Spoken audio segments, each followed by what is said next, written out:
जय हिंद साथियों, जैसे कि आप सब जानते हैं, आपके सीपीयू प्री की आंसर की आ चुकी है और बहुत ही जल्द आपका प्री का कट ऑफ भी बन जाएगा। तो अब जो आपका नेक्स्ट फेज़ है, वो सीपीयू फिजिकल का है, जो कि एक बहुत ही इंपॉर्टेंट फेज़ है और इसमें बहुत सारे इवेंट्स होते हैं, 1600 metre, 100 metre, long jump, high jump, shot put, ठीक है? तो अब आपके मन में कई सवाल होंगे, कैसे आपको अप्रोच लेकर चलनी है? क्या आपका वर्कआउट रूटीन होना चाहिए? कैसा माइंडसेट लेकर चलना है? क्या आपको शूज़ लेने हैं? Etcetera, etcetera. जो भी आपके डाउट्स हैं रिगार्डिंग सीपीयू फिजिकल, वो मैं इस वीडियो के थ्रू आपके क्लियर कर दूँगा। तो बने रहिए मेरे साथ, शुरू करते हैं। तो सबसे पहले मैं बात करूंगा 1600 मीटर रेस की। ये वीडियो मैं खास करके बिगिनर्स के लिए बना रहा हूँ। अगर आपकी टाइमिंग अच्छी आती है 5 मिनट, 5:30, 5:45, मतलब कुल मिला के अगर आप 6.5 मिनट के अंदर आ जाते हैं तो वेल एंड गुड है। आप अभी से ही अपनी मेंस की तैयारी भी स्टार्ट कर सकते हैं। खैर, जो बिगिनर्स हैं वो भी कर सकते हैं, क्योंकि आपका नेक्स्ट फेज यही होने वाला है। तो 1600 मीटर की मैं बात करूं तो ये इंड्योरेंस और पेस दोनों का गेम है। आपकी इसमें जो पेस होनी चाहिए वो 4 मिनट पर किलोमीटर की होनी चाहिए। अब मैं ऐसा क्यों कह रहा हूँ, क्योंकि मैंने खुद एक्सपीरियंस किया है। जब आपके 4 मिनट के अराउंड 1 किलोमीटर कंप्लीट हो जाता है, तो जो बचे हुए 600 मीटर होते हैं, वो आप कुल मिलाकर 1600 मीटर 6.5 मिनट के अंदर आ जाते हैं। तो अब देखो, आपका मेन गोल है 6.5 मिनट के अंदर 1600 मीटर कंप्लीट करना। आप ज़्यादा एफर्ट मारोगे तो भाई कम टाइम भी कर लोगे, ठीक है? लेकिन मैं ये कह रहा हूँ कि 16 से 17 किलोमीटर पर आवर की आपकी स्पीड होनी चाहिए और 4 मिनट पर किलोमीटर की आपकी पेस होगी। देखो, वेरी भी करता रहेगा, स्पीड आपकी 16 भी जाएगी, 15.5 भी जाएगी, लेकिन आपको इसके अराउंड ही लेकर चलना पड़ेगा। इतनी स्पीड और इतना आपका पेस होगा, तब जाकर आप 1600 मीटर रेस कहीं न कहीं 6.5 मिनट में कंप्लीट कर पाओगे। अब देखो, यहाँ पर मैं अपनी टाइमिंग भी लगा दूँगा। मैं भी आप में से ही था, आप में से ही हूँ। मेरी भी बहुत खराब टाइमिंग थी, 8.5 मिनट, 8 मिनट, 7.5 मिनट ऐसे में टाइम लेता था। लेकिन धीरे-धीरे प्रैक्टिस के साथ मुझे समझ आया मुझे कितनी एफर्ट मारनी चाहिए, क्या मेरी स्ट्रैटेजी होनी चाहिए, जिससे कि मैं अपनी टाइमिंग घटा सकूँ। और एक चीज़ मैं कह सकता हूँ कि भाई, जिस दिन से आपकी 6.5 मिनट के अंदर टाइम आने लगेगा, उस दिन से 1 सेकंड भी आपका इससे ऊपर नहीं जाएगा, ठीक है? अब ऐसा क्यों होगा? क्योंकि आपका माइंड बॉडी कनेक्शन ऐसा हो जाएगा कि ना तो आपको फिर किसी गाने की ज़रूरत पड़ेगी, ना किसी घड़ी की, ना टाइमर की, कुछ नहीं। आपके पाँव, आपकी ब्रेथ आपको खुद बता देगी, आप सही पेस पे दौड़ रहे हो और समय के अंदर रेस कंप्लीट कर दोगे, ठीक है? अब लेकिन इसके रिगार्डिंग मैंने आपके लिए 2 मंथ का प्लान बनाया है, जो कि मेरे लिए भी काम किया था। खैर, मेरे पास 3 से 4 महीने का समय था, लेकिन ये आपके लिए भी वर्क करेगा। तो वीक 1 में क्या करना है आपको? आपको एक हैबिट बिल्डअप करनी है। देखो, अगर आप अभी तक भागे नहीं हैं, तो आपने शुरू कैसे करना है? आपने साइक्लिंग करनी, जॉगिंग करनी, वॉकिंग करनी। बेसिकली आपको घर से बाहर निकलना पड़ेगा। सेकंड वीक में आ जाता हूँ। सेकंड वीक में आपको ज़ोन 2 पेस पे रनिंग करनी है। अब ये ज़ोन 2 पेस रनिंग होती क्या है? तो ये एक ऐसी पेस होती है, बेसिकली जॉगिंग ही कहते हैं इसे। तो इसमें आपको एक कंट्रोल्ड पेस पे भागना होता है, जिसमें कि आपका जो हार्ट रेट होता है पर मिनट, वो एकदम स्लो रेट पे होता है। तो इसका बेनिफिट क्या है? बेसिकली आप रनिंग की तरफ शिफ्ट होने लगते हैं। आप एक कन्वर्सेशनल पेस पे भागते हैं, मतलब कि आप किसी से बात करते हुए भी रनिंग कर सकते हैं। ये बिल्कुल वॉकिंग की तरह फील होता है। तो आपको इसमें करना क्या है? Monday, Tuesday, Wednesday 2, 3, 4 kilometre, Thursday, Friday, Saturday 2, 3, 4 kilometre. इस तरीके से आपको एक जॉगिंग पेस पे, ज़ोन 2 पेस पे रनिंग स्टार्ट करनी है, ठीक है? आपका जो ये वर्कआउट होगा, ये 6 दिन आपको करना है और 1 दिन का आप रेस्ट लेंगे। हो सकता है आप ज़्यादा पुश कर सकें, 5 किलोमीटर भी जा सकते हैं। लेकिन अब इसका मेन गोल क्या है? मेन गोल इसका ये है कि आपका एंड्योरेंस बिल्डअप होगा। साथ ही साथ आपका जो हार्ट रेट होगा वो स्लो होगा। अब हार्ट रेट स्लो होने का क्या बेनिफिट है? वो ये है कि फ्यूचर में जब आप अपनी पेस बढ़ाएँगे, तो आपका हार्ट रेट उतना स्पाइक नहीं करेगा। मतलब आप लंबे समय तक वर्कआउट कर पाएँगे और आपका हार्ट रेट भी नॉर्मल पेस पे रहेगा। अब मैं बात करूँगा वीक 3 की। वीक 3 में आपने 5 से 10 किलोमीटर भागना है, अपने कन्वीनियंस के हिसाब से। आप 5 भी भाग सकते हैं, 6, 7, जो भी आपको ठीक लगता है। इसमें आपकी पेस क्या होगी? तो आपकी पेस 5 मिनट से लेकर 5:45 मिनट पर किलोमीटर की होगी, ठीक है? 6 मिनट भी लगे तब भी चलेगा, 6.5 मिनट लगे तब भी चलेगा। और अगर आप पेस मेंटेन नहीं कर पा रहे हैं, तो आपका वर्कआउट ड्यूरेशन जो होगा, वो 30 मिनट से लेकर 1 घंटे आपको रनिंग करनी है। इसमें आपको इतना हार्ड पुश भी नहीं करना है, क्योंकि ये वीक 3 ही है, आपने अभी जस्ट पेस बढ़ाना स्टार्ट ही किया है अपना, ठीक है? अब मैं वीक 4 में आ जाता हूँ। वीक 4 में आपने 2 किलोमीटर, 3 किलोमीटर ऐसे अल्टरनेट डेज़ लेकर चलना है। मतलब मंडे को आप 2 भागेंगे, ट्यूसडे को 3, फिर वेडनेसडे को 2, 3 एंड सो ऑन। इस तरीके से आप रनिंग करेंगे। तो कुल मिलाकर आपको 6 दिन वर्कआउट करना है और 1 दिन का रेस्ट लेना है। आपकी पेस इसमें क्या होगी? तो 4.5 मिनट से लेकर 5 मिनट पर किलोमीटर की आप पेस रखेंगे इसमें, ठीक है? अब वीक 5 में आ जाते हैं। वीक 5 में आपने डिसेंडिंग ऑर्डर में भागना है। मतलब मंडे को 5, 4, 3, 2, 1 इस तरीके से 5 दिन आपने ट्रेन करना है और 2 दिन का आपने रेस्ट लेना है, ठीक है? अब आपकी इसमें पेस क्या होगी? तो इसमें पेस होगी आपकी 4.5 से नीचे। लेकिन आपने ये ध्यान रखना है कि जो 3, 2 और 1 किलोमीटर है, उसमें आप 4.5 के बिलो ही रहें, ठीक है? क्योंकि 5 किलोमीटर, 4 किलोमीटर में हो सकता है आप 5 मिनट, 5.5 मिनट लें, तो वो वेल एंड गुड है, चल जाएगा। लेकिन अगर आप 3 किलोमीटर, 2 किलोमीटर, 1 किलोमीटर भाग रहे हैं, तो आपकी पेस 4.5 या उससे नीचे ही होनी चाहिए। ठीक है, तो इस तरीके से आपको कोशिश करनी है कि आप अपनी पेस को 4.5 मिनट के बिलो रखें और इसमें आपको 2 दिन का रेस्ट लेना है। ठीक है, अब वीक 6 की बात करता हूँ। इसमें आपने स्पीड वर्कआउट करना है। बेसिकली आपने अब अपने स्टेप खोलने हैं। आपने एंड्योरेंस बिल्डअप कर लिया है, अब आपने स्टेप खोलने हैं। तो इसमें क्या वर्कआउट रूटीन फॉलो करना है? आपने 800 मीटर के 2 राउंड मारने हैं। ठीक है, मतलब हर सेट के बीच में आपने 5 से 10 मिनट का गैप लेना है। उसके बाद आपने 400 मीटर के 2 सेट मारने हैं। मंडे को आपने ये करना है। ट्यूसडे को आपने 400 मीटर के 3 सेट और 200 मीटर के 2 सेट। फिर वेडनेसडे को आपने 200 मीटर के 3 सेट, 100 मीटर के 4 सेट, और यही आपने थर्सडे, फ्राइडे, सैटरडे रिपीट करना है। ठीक है, ये साइकिल आपकी फिर रिपीट होगी और 1 दिन का आप इसमें रेस्ट लेंगे। तो वीक 6 आपका स्पीड वर्कआउट का होगा। देखो, अब कईयों को आपको लग रहा होगा कि भाई बहुत जल्दी हो रहा है, वीक 6 में आप कैसे करोगे? ठीक है, आप अगर 100% नहीं दे सकते हो, कोई बात नहीं, 70-80% करो। ठीक है, मतलब करना आपको ज़रूरी है। अब मैं वीक 7 की बात करूँगा। वीक 7 में आपने क्या लेकर चलना है? तो आपने इस दिन, शुरू के 3 दिन जो है, आपने 1 किलोमीटर भागना है, जिसमें आपको अपनी पेस 4 मिनट के अराउंड या उससे नीचे रखनी है। ठीक है, बेसिकली अब आपको स्पीड से भागना है 1 किलोमीटर। और थर्सडे, फ्राइडे, सैटरडे को आपने 2 किलोमीटर्स भागना है और इसमें आपकी पेस 4 से 4.5 मिनट पर किलोमीटर की रहेगी। वैसे तो आपको 8 साढ़े 8 मिनट में भागना चाहिए, पर 9 से 10 मिनट भी लगे तो भी कोई बात नहीं। आप इस तरीके से अपने पेस पे अब ध्यान देंगे। ठीक है, अब वीक 8 में आपने करना क्या है, मतलब आप सेकंड मंथ का ये एंड ही है, तो अब आपने 1600 मीटर की अपनी टाइमिंग चेक करनी है सिर्फ, और साथ ही आप 100 मीटर के स्प्रिंट भी लगा सकते हैं। 2-3 सेट मार सकते हैं आप 100 मीटर के भी साथ ही, क्योंकि जिस दिन आपका फाइनल डे होगा उस दिन भी यही होना है। आपका 1600 मीटर हो जाएगा, फिर ज़्यादा आपको टाइम देते नहीं है। 5 से 10 मिनट बाद आपके 100 मीटर भी कंडक्ट हो जाता है। ठीक है, तो ये वो चीज़ें थी, ये वो वर्कआउट रूटीन था जो मैंने फॉलो किया था, और मुझे उम्मीद है कि आपको भी ये बेनिफिशियल होगा। ठीक है, आप, मैंने जैसे पहले भी कहा, आप 100% अगर फॉलो नहीं भी कर पाए तो 60, 70, 80% भी करें तो कहीं ना कहीं वो आपके लिए हेल्पफुल होगा। बाकी आप अपने स्ट्रेटेजी के अकॉर्डिंग भी चल सकते हैं, जैसे आपको बेनिफिशियल लगता है, जैसे आपको सूटेबल लगता है। ठीक है, लेकिन अब मैं कुछ टिप दूंगा जो कि आपको ध्यान में रखनी है। ठीक है, वो ये है कि जब भी आप अपनी रेस करें, ठीक है, जब आप 1600 मीटर भाग रहे हैं और वो कंप्लीट होने वाली है, तो एंड में 100, 200 मीटर, 300 मीटर, जितना भी डिस्टेंस बचा है, जितना भी टाइम बचा है, ठीक है, भले ही आपको लग रहा हो आप टाइम के अंदर आ रहे हैं, तब भी आपने जो वो लास्ट के एफर्ट हैं, जिसके लिए आपने इतनी मेहनत की है, आप पूरी जान लगाकर आपको वो रेस कंप्लीट करनी है। Give it what you have. जो आपके अंदर जितना भी साहस बचा है, सब न्यौछावर कर दो। और वार्म अप और कूल डाउन स्ट्रेच जरूर करना जब भी आप रनिंग करें। 5 से 10 मिनट की आप कोई भी वीडियो देख सकते हैं यूट्यूब पे, उसको फॉलो कर सकते हैं। वार्म अप और कूल डाउन जरूर करें, क्योंकि अगले दिन सोरनेस होती है, कई बार इंजरी के चांसेस होते हैं, तो उस चीज से आप बच जाते हैं। ठीक है, तो अब मैं बात करूंगा कुछ एक्सरसाइजेस की। अगर तो आप जिम जाते हैं तो वेल एंड गुड है, लेकिन अगर आप घर में एक्सरसाइज करते हैं तो सबसे पहले मैं बात करूंगा लेग्स की। लेग्स में आपने स्ट्रेचिंग करनी है साइड टू साइड, इस तरीके से। ठीक है, बटरफ्लाइज करनी है मोबिलिटी के लिए। आपको स्ट्रेचिंग, स्ट्रेंथ दोनों मेंटेन करके चलनी है लेग्स के मामले में। ठीक है, आप 50 से 100 स्क्वाट कर सकते हैं बॉडी वेट। प्रोग्रेसिवली आपने बढ़ाना है, ऐसे नहीं एक ही बारी में, एक ही झटके में 100 स्क्वाट मार दिए। ठीक है, अब अपर बॉडी की मैं बात करूं, अपर बॉडी में पुशअप और पुलअप, ये 2 एक्सरसाइजेस हैं जो कि सबसे मेन है, और इसमें भी आपने प्रोग्रेसिव ओवरलोड करना है। प्रोग्रेसिव ओवरलोड से मेरा मतलब है कि आपने धीरे धीरे स्टार्ट करना है। आज आपने 10 पुशअप मार लिए, कल 20, इस तरीके से आपने बिल्डअप करना है उस चीज को। ठीक है, आपने सेट्स में भी मार सकते हैं, जैसे 5 सेट मार दिए 20-20 के, तो 100 पुशअप हो जाएंगे। या फिर शुरुआत में आप 3 सेट मार रहे हैं 20-20 के, पुशअप पुलअप जो भी आप कर रहे हैं, तो इस तरीके से लेकर चलिए। देखो, ये आपके लिए हेल्पफुल भी होगा। जैसे कि आप भी जानते हैं, पीएसटी में आपका मतलब फिजिकल स्टैंडर्ड टेस्ट में 80 सेंटीमीटर की चेस्ट रिक्वायरमेंट होती है, और उसमें भी आपको 5 सेंटीमीटर का एक्सपेंशन भी करना होता है। तो पुशअप और पुलअप आपको यहाँ हेल्प करेंगे।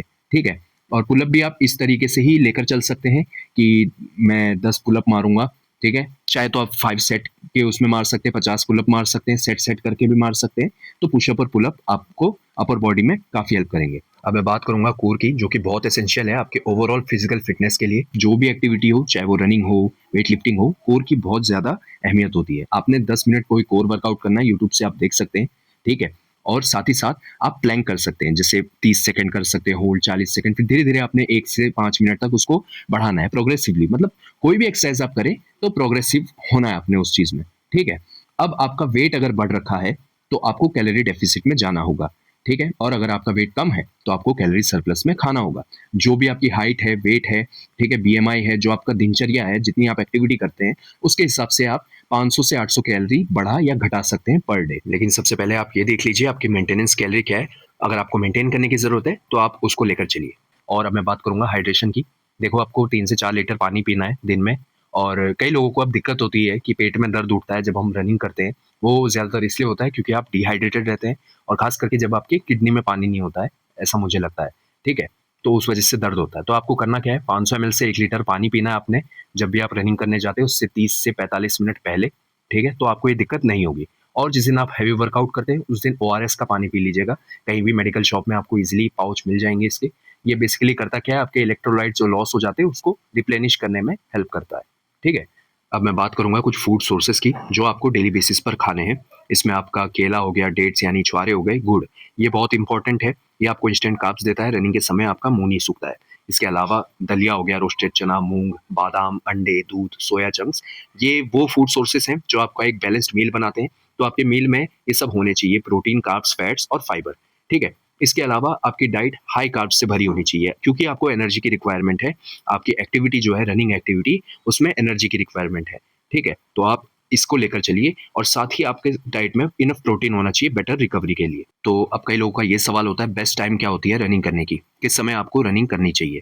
तो भाई आपने अक्सर लोगों से सुना होगा कि हम सुबह 3 बजे, 4 बजे, 5 बजे रनिंग करते हैं और इससे डिसिप्लिन बनता है। देखो भाई, पर्सनली मुझे ऐसा लगता नहीं है। जब आप फुल फ़ील करते हो, आप अपना 100% दे सकते हो, तब आप कीजिए, ठीक है? डिसिप्लिन इस चीज़ से नहीं मैटर करता, आप सुबह भागते हो, दिन में भागते हो, शाम या रात में। मैं पर्सनली शाम को और रात को भागता था, तो क्या सिलेक्शन नहीं हुआ? हुआ। देखो, मेन जो मैटर करता है वो है कंसिस्टेंसी। अगर आप में कंसिस्टेंसी ही नहीं है, तो आप में डिसिप्लिन भी नहीं बनेगा, ठीक है? कंसिस्टेंसी से डिसिप्लिन बनता है, ठीक है? तो फिर आप प्रोक्रास्टिनेट करते रह जाते हैं कि नहीं यार, अब सुबह भागना था, छोड़ो अब मैं नहीं भागता। क्यों?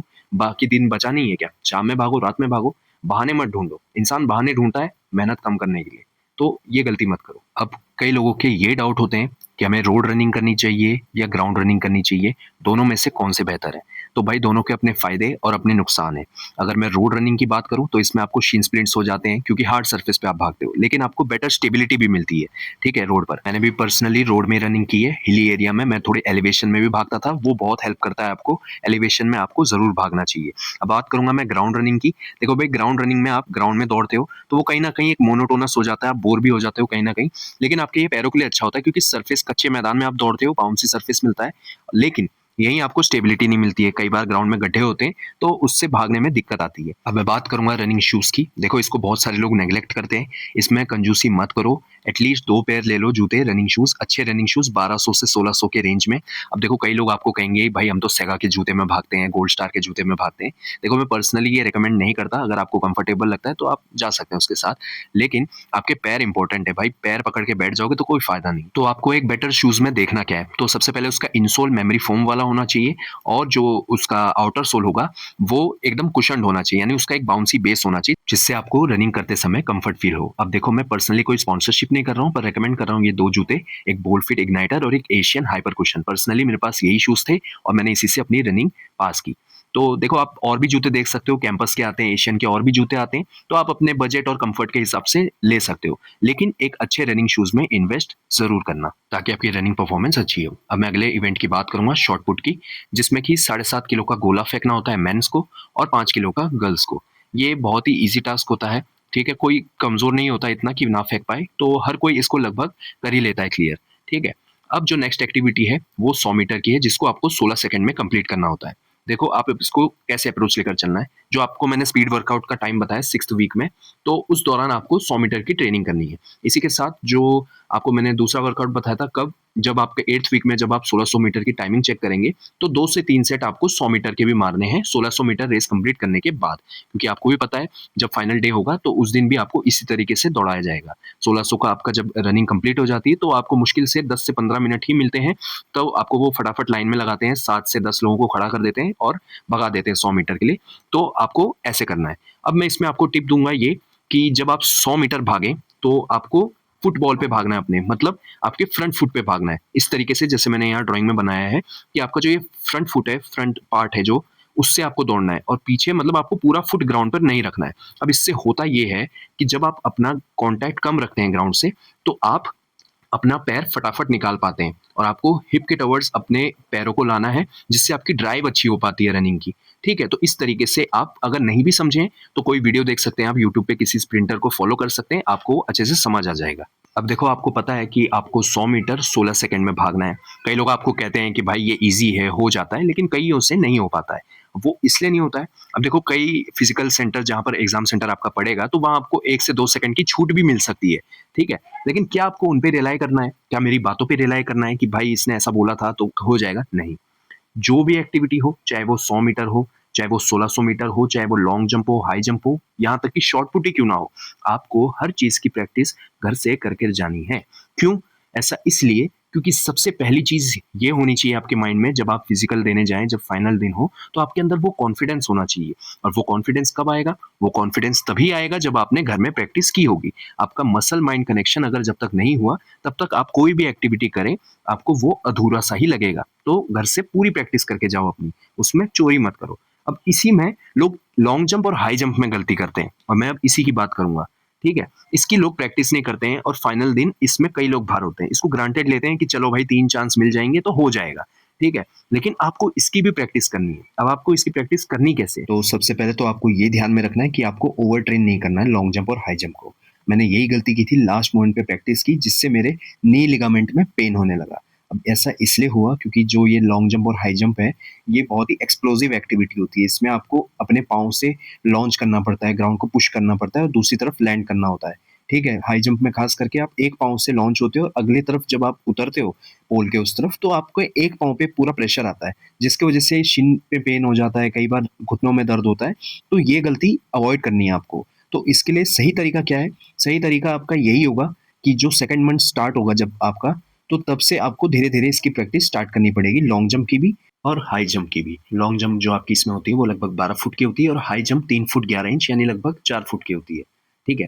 तो आपको अब इसकी ट्रेनिंग शुरू कब करनी है? तो जैसे ही आपका सेकंड मंथ स्टार्ट होगा, जो मैंने रनिंग के दौरान आपको बताया, तो आपने ये करना है कि शुरू के 3 दिन लॉन्ग जंप करना है और बचे हुए 3 दिन में हाई जंप करना है। मतलब मंडे, ट्यूसडे, वेडनेसडे आप लॉन्ग जंप कर सकते हैं और फिर थर्सडे, फ्राइडे, सैटरडे आप हाई जंप कर सकते हैं। या फिर दूसरा तरीका ये है कि आप लॉन्ग जंप, हाई जंप एक ही दिन, फिर रेस्ट, फिर long jump plus high jump 1 दिन छोड़ के इस तरीके से कर सकते हैं। लेकिन ध्यान ये रखना है कि ज़्यादा ओवर ट्रेन नहीं करना है। लगभग 5 से 7 सेट मारना आप इन दोनों के या फिर 10 भी मार सकते हैं आपके कन्वीनियंस के हिसाब से, ठीक है? अगर आप कंफर्टेबल फ़ील करते हैं, ठीक है? अब मैं नेक्स्ट आ जाता हूँ। देखो एक चीज़ और है कि आप ये जो एक्टिविटी है, ख़ास करके लॉन्ग जंप और हाई जंप, ये बेटर है कि आप किसी के साथ करें। कोई और अदर आपका दोस्त हो, जो सीपीयू की तैयारी कर रहा हो या चाहे ना भी कर रहा हो। एक किसी को अपने साथ रख लेना मेज़रमेंट के लिए या थोड़ा-सा सपोर्ट के लिए, ठीक है? तो ये हेल्पफुल रहता है आपके लिए। तो बस बात ये है कि हाई जंप में एक और चीज़ आपको ये ध्यान में रखनी है कि शुरू दिन से जो भी आप टेक्नीक यूज़ कर रहे हैं जंप करने की, चाहे वो सीज़र वाला टेक्नीक हो या फिर बेली जंप हो, आपको उससे ही स्टिक रहना है। मतलब आपको कोई चेंज नहीं करना है। अगर आप लेफ्ट साइड से भाग कर आते हो या राइट साइड से भाग कर आते हो, तो फाइनल डे भी जिस दिन आप फाइनल फिज़िकल के दिन हाई जंप करोगे, तो आपने अपना जो प्लान जो आपने घर में प्रैक्टिस की है, वो ही करते हुए आनी है, ठीक है? वहाँ किसी को देखकर टेक्नीक मत चेंज करना अपनी कि भाई उसने ऐसे कर लिया मैं भी वही करता हूँ, ठीक है? इसीलिए मैं आपसे कह रहा हूँ जो भी एक्टिविटी है आप उससे स्टिक रहें, जो भी आपने वर्कआउट फॉलो किए हैं, आप उसको चेंज मत करना और एक टिप यही दूँगा कि बिना शूज़ के करना क्योंकि ग्राउंड ग्रिप अच्छी मिलती है लॉन्ग जंप, हाई जंप में। अब फाइनल डे की मैं बात करूँ जिस दिन आपका फिज़िकल होगा, उस दिन आपको क्या गलतियाँ नहीं करनी है, कैसे अप्रोच लेकर चलना है। तो सबसे पहले तो आपको ज़्यादा नहीं खाना है और कम भी नहीं खाना है 1 रात पहले, ठीक है? और ज़्यादा तीखा मत खाना, कुछ ऐसा मत खा लेना कि आपके पेट में दिक्कत हो, ठीक है? और दूसरी चीज़ ये है जहाँ भी आपका एग्ज़ाम सेंटर पड़े यानी फ़िज़िकल का सेंटर पड़े, वहाँ 1 रात पहले पहुँच जाना ताकि आपको पास में कोई कमरा मिल जाए, तो उससे आपको अगले दिन दिक्कत नहीं होगी, आप अच्छे से रेस्ट कर पाओगे, ठीक है? बाकी आपको क्या चीज़ें कैरी करनी है, स्टेशनरी जैसे पेन, ग्लू, फ़ोटोग्राफ्स ये आप रख लेना, ठीक है? जो भी आपके नोटिस में लिखा होगा। इसके अलावा मेडिसिन रख लेना कुछ, ओआरएस हो गया, पेन किलर, सर दर्द की दवा, पेट दर्द की दवा, उल्टी की गोली, मतलब जो भी वो मेडिकल की चीज़ें हैं जो आपको वहाँ काम में आ जाएँ, ठीक है? बाकी आप स्प्रे रख सकते हैं, वोलिनी स्प्रे, मूव जो भी होता है, वो आप लगा के दौड़ भी सकते हैं, कोई मनाही नहीं होती है, ठीक है? कोई मना नहीं करता, कोई रिस्ट्रिक्शन नहीं है वहाँ, ठीक है? अब आपको बिफ़ोर रनिंग मतलब जिस दिन आपका रनिंग होगा, उस दिन सुबह-सुबह आपको क्या करना है? तो भाई सबसे पहले तो रात में टाइम से सो जाना और सुबह अच्छे से फ्रेश होना। आप खजूर खा सकते हैं 4-5, 2 केले खा सकते हैं या फिर चना खा सकते हैं और गुड़। गुड़ अपने साथ ज़रूर ले जाना भाई, क्योंकि जब आप रनिंग करेंगे जिस समय, तो आपके मुँह में सूखापन नहीं आएगा, जो आपके डर से हो जाता है कई बार। तो आपके इंस्टेंट कार्बोहाइड्रेट्स आपको मिलता रहेगा गुड़ से, तो ये बहुत ही अच्छा सोर्स है, आप इसको ज़रूर अपने साथ ले जाना, ठीक है भाई? क्योंकि मैं भी ले गया था और मुझे अच्छा लगा। और बाकी मैं बात करूँगा रेस के दिन की यानी फिजिकल के दिन की जब आप ग्राउंड में खड़े होंगे सुबह, ठीक है? जब आपको वो लाइन पर लगाएँगे। अब हमको तो ऐसे ग्राउंड में दौड़ाया था, ऐसे हमें 3 लाइन में खड़ा कर दिया था, हमारा पहला ग्रुप था 75 बच्चों का, ठीक है? तो इस तरीके से हमें खड़ा कर दिया था, ठीक है? बहुत धक्का-मुक्की होती है भाई, ठीक है? लेकिन आपको क्या चीज़ ध्यान में रखनी है, अब आपको ये बेवकूफ़ी नहीं करनी है, अगर आप बाहर खड़े हैं तो आप भारी भार भाग रहे हैं, ठीक है? आप 1600 भागने गए हैं वहाँ और आप 1600 की जगह वहाँ 1800 मीटर भाग जाएँगे, तो ये बहुत ही बड़ी लापरवाही होगी आपकी तरफ से। तो अगर आपको ऐसे ग्राउंड में भगा रहे हैं, जैसे राउंड में भगा रहे हैं, तो आपको सबसे पहले कोशिश करनी है, आपको अंदर आना है। एक बार आप अंदर आ गए, तो आप फिर अच्छे से अपना रेस कंप्लीट कर पाएँगे, आप अपनी पेस पकड़ पाएँगे, डिस्टेंस पकड़ पाएँगे, ठीक है? ज़्यादा धक्का-मुक्की भी नहीं होगी फिर, ठीक है? क्योंकि बिखर जाते हैं फिर लड़के और सब अपने-अपने पेस पर भागने लगते हैं। तो कोशिश यही रहेगी आपकी कि सबसे पहले आपको अंदर आना है, ठीक है? तो इसी वजह से जब मैंने भी भागा, तो मेरी टाइमिंग वहाँ अच्छी आई। टाइमिंग अच्छी इसलिए आई क्योंकि मैं अंदर ही अंदर भाग रहा था। हो सकता है क्या पता मैंने 1600 भागा ही ना हो, हमें परेड ग्राउंड में भगाया था इस तरीके से, चौकोर था वैसे वो, ठीक है? अब हो सकता है कहीं आपका ऐसी जगह पड़े जहाँ आपको 800 आगे जाना है, 800 वापस आना है, तो आपको अकॉर्डिंगली चलना है, जहाँ भी आपका फिज़िकल पड़ेगा, ठीक है? और एक चीज़ माइंड में यही लेकर चलनी है कि भाई तुम्हारा ये आखिरी दिन है, फाइनल डे है और इस दिन तुम्हें जो तुम में विश्वास है, जो तुमने प्रैक्टिस की है, बस पूरी जान डाल दो। आज ही के दिन के लिए तुमने ये प्रैक्टिस की है, ये ठान लो कि भाई अब करना है तो करना है। फिर कहाँ जाओगे भी कहाँ आप? आपको वो कंप्लीट करना ही होगा, ठीक है? तो आपको नर्वस होने की ज़रूरत नहीं है, ठीक है? आपने जो भी प्रैक्टिस की है, जो भी आपने जितने भी आपने दिन दिए, इसीलिए मैं कह रहा हूँ, आपको घर से प्रैक्टिस करके जानी है ताकि आप में वो 100% कॉन्फिडेंस हो और बाकी वहाँ कैंडिडेट बहुत सपोर्टिव होते हैं, जो स्टाफ होता है वो भी बहुत सपोर्टिव होता है, ठीक है? तो एक दूसरे को लोग प्रोत्साहन देते हैं, तो वो भी बहुत अच्छा लगता है वहाँ पर, ठीक है?